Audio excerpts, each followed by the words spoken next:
Well, hungry vegans targeted Big Ben today, spraying white paint outside the House of Parliament ahead of Liz Truss's first Prime Minister's questions.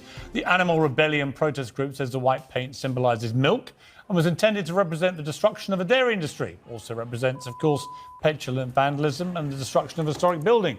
It's the fourth day of action from the group, who've also cleared milk from the shelves of supermarkets in 4 different cities. They say they're aiming to force Liz Truss to the negotiating table, but are they in fact just annoying the hell out of all of us? Well, joining me now is a spokesman for Animal Rebellion, Orla Coughlin, who was at the protest at Big Ben earlier today. Good evening to you.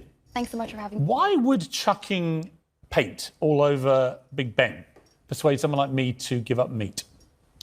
Yeah, so as you and your viewers probably know, we're in a climate and ecological emergency at the moment. And so what we're doing is we're asking the government to support farmers and fishing communities in a transition to a plant-based food system, because we know that animal agriculture is a leading cause of the climate crisis. And so if we transition to a plant-based food system, we can free up vast amount of land in the UK, we can rewild and we can draw carbon down. OK, look, that's all fine. That wasn't my question. My question is, why does chucking paint over Big Ben, why does desecrating Trafalgar Square with red dye, chucking milk around Harrods, destroying supermarket shelves and so on, how does that persuade me, who already likes eating meat? Why are you going to persuade me by being a vandal? Don't get it. Yeah, I think we're in an incredibly difficult position at the moment, because we've been... Why are you making it any easier? Because we've been trying to talk about these things now for a very long time. And so we're at a point where we need to escalate protest so we can gain more media attention on the subject. And I don't know anyone you persuade. I haven't heard anyone go, you know what, I was a meat eater and I saw Big Ben being desecrated, this great monument of this country, and I thought, I know what I'll do. I'm going to go and give up meat and start eating gruel. I haven't heard a single human being say that. Why would they?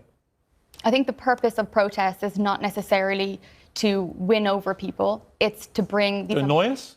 To bring these important conversations to the table.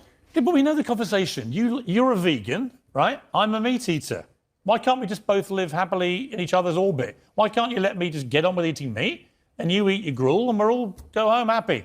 Because we know animal farming and fishing are a leading cause of the climate crisis. And we know having a strictly vegan diet is bad for you as well. Well, that's not true. A lot of science says it's bad for you. That's not true. It is true. Oh, what do you eat? I eat... do you eat almonds? Do you drink almond milk? Eat almonds? I think you're digressing from the big issue. I'm just curious what you eat. Do you eat almonds? I'm here to talk about the climate crisis. Answer my question. Do you eat almonds or drink almond milk? 30 million people in Pakistan... Do you drink almond milk? ...have been affected by severe floods. Do you drink almond milk? I drink plant-based milk. You do? You do. And do you eat avocados? I eat a plant-based diet. Do you eat avocados? We're asking the government... Do you eat avocados? Yes? A leading study from... Do you... It's an interview. You don't just answer different questions. Do you eat avocados? I eat a plant-based diet, which is... Do you eat avocados? Yes. Yes? You do? Great. Do you know how avocados and almonds get made? Absolutely. You do? Yes. So you realise that in California, every year, for 6 weeks, they fly in billions of bees to create your almonds and avocados, and in that process, several billion bees get murdered. This is a bee. Right? That's a bee. That, last time I checked, is a living animal. Billions get slaughtered so that you, sitting here, pontificating in between smashing up our buildings, so that you can have your almonds and your avocado. And I say to you, why don't you care about the little guys?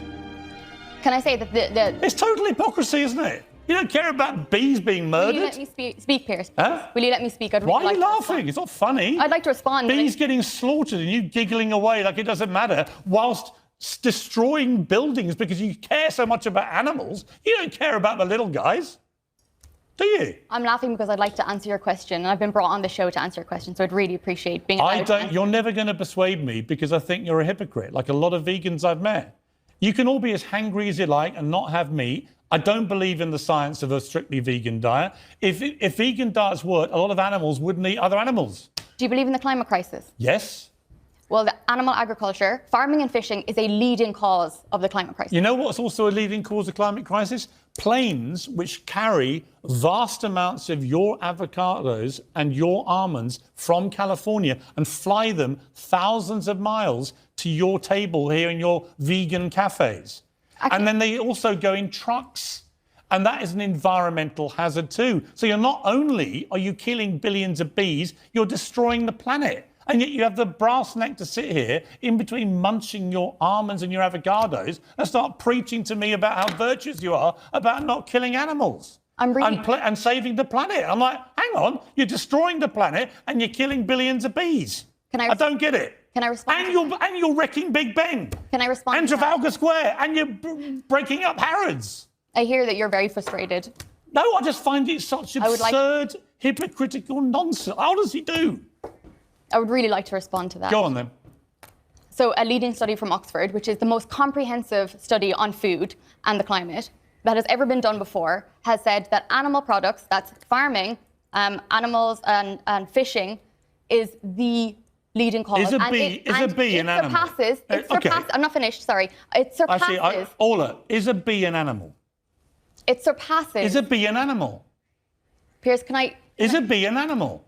It surpasses all... Ola, is a all bee... plant-based options. Is one of these things an animal?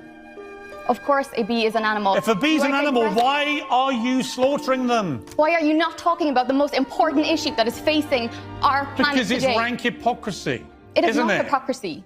I meet so many vegans who devour avocados and almonds and don't seem to realise it involves the slaughter of billions of bees. Both almonds and avocados are less damaging to the planet. Oh, they're less damaging. And what about how they get flown here from California? What about how they get trucked across Europe? That study in Oxford, that is exactly what it is about. No, anyway, look, I'm starving and you're not going to persuade me.